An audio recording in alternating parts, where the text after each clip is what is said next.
Assignment கொடுப்பது அமித்ஷாவாக இருக்கட்டும், ஆனால் அண்ணா திராவிட முன்னேற்ற கழகத்துடைய 2 கோடி தொண்டர்களுக்கும் அசைன்மெண்ட் எங்கள் எடப்பாடியார் கொடுத்திருக்கிறார். யார் வேண்டுமானால் ஆட்சியை பிடிப்பதற்கு கட்சியை தொடங்கியவர்கள் 10 பேர் கட்சியை தொடங்குவதற்கு கூட நாங்கள் ஆட்சியை பிடிப்போம் என்று சொல்வார்கள். அதை பற்றி கவலை இல்லை. தாமோ அன்பரசன் போன்ற நாடாந்தர திராவிட முன்னேற்ற கழகத்துடைய தலைவர் முத்துவேல் கருணாநிதி ஸ்டாலின் எந்த கண்டனமும் தெரிவிக்கவில்லை. ஒரு மண்ணாங்கட்டி தேவை. வாயிலே பேசினா தமிழ்நாட்டு மக்கள் ஏமாற்றுவாங்க. எதுக்கு பேசுற? அண்ணா திராவிட முன்னேற்ற கழகத்தை பற்றி உனக்கு பேசுவதற்கு என்ன யோகியதை இருக்கிறது?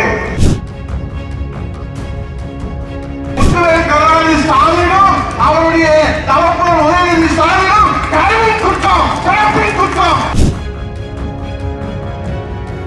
அமைச்சர் பதவியிலிருந்து நீக்க வேண்டும் என்பதை இந்த கூட்டத்தில் வாயிலாக தீர்மானமாக நிறைவேற்றுகிறோம்.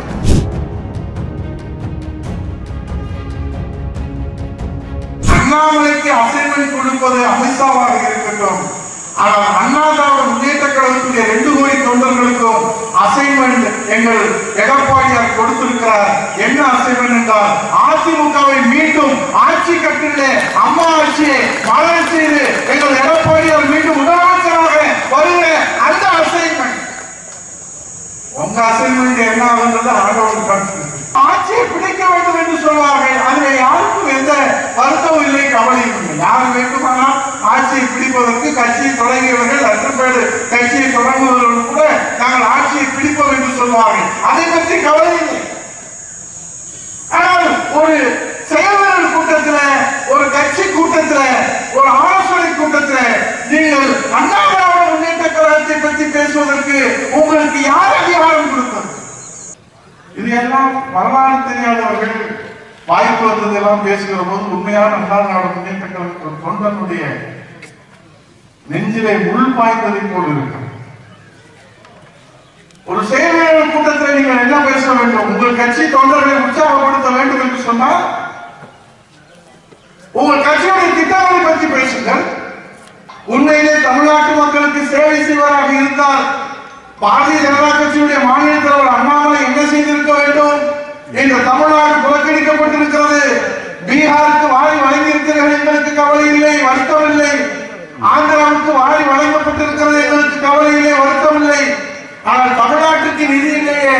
ஆகவே மாநில தலைவராக பாரதிய ஜனதா கட்சியில் இருந்து நான் இந்த தமிழ்நாட்டு மக்களுக்கு என்ன செய்ய முடியும்? ஆகவே என் பதவியை ராஜினாமா செய்கிறேன் என்று அண்ணாமலை சொல்லியிருந்தால் அவர் தமிழ்நாட்டு மக்களை நேசிக்கிறார் என்பதை நாங்கள் இந்த கூட்டத்தில் ஏற்றுக்கொள்கிறோம்.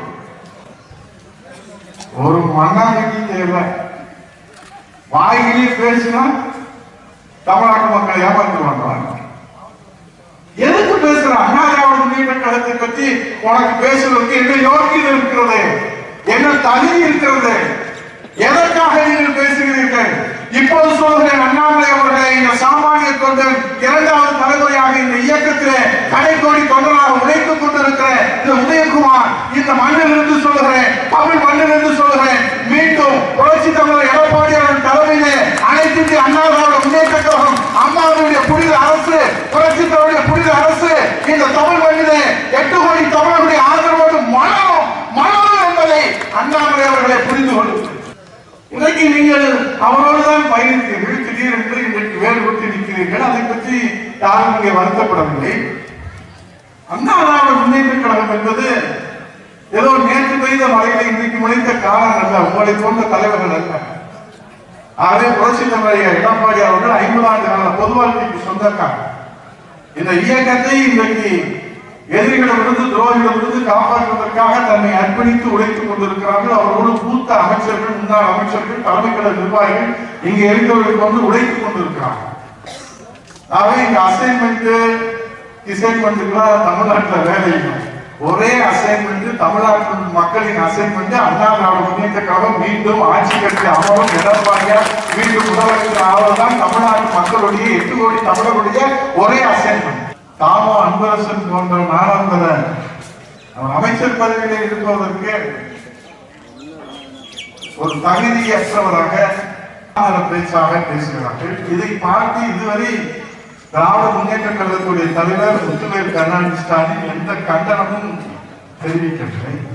பற்றிதான் கல்வி குற்றம் என்று நாஞ்சிலால் அவர்கள் சொன்னார்கள். வருவாய்த்துறை அமைச்சராக இருந்தவர் இன்னைக்கு முன்னாள் வருவாய்த்துறை அமைச்சராக சொல்லுகிறேன், கருணாநிதி மற்றும் கல்வி குற்றம் அல்ல, அவர்கள் தலைமுறையே முத்துவேல் கருணாநிதி ஸ்டாலினும் அவருடைய தவப்பர் உதயநிதி ஸ்டாலினும் கல்வி குற்றம், பிறப்பின் குற்றம். அதனால்தான் எங்கள் தெய்வ தலைவி தர்மபுரசாமி புரட்சி தலைவி அம்மா அவர்கள் நாளாந்தரமாக பேசுகிற தாமரை அண்டரசனுக்கு இன்னும் கண்டனம் தெரிவிக்காமல் இருக்கிற முத்துவேல் கருணாநிதி ஸ்டாலின் அவர்களே, இதற்கு நீங்கள் உண்மையான சபை நாகரிகத்தை, அரசியல் நாகரிகத்தை, அரசியல் பண்பாட்டை, இந்த தமிழ் கலாச்சாரத்தை கடைபிடிக்கின்ற ஒரு தலைவராக இருப்பீர்களானால் இதற்கு உடனடியாக கண்டனம் தெரிவித்து அந்த தலைவரை தாமரை அண்டரசனை அமைச்சர் பதவியிலிருந்து நீக்க வேண்டும் என்பதை இந்த கூட்டத்தில் வாயிலாக தீர்மானமாக நிறைவேற்றுகிறோம்.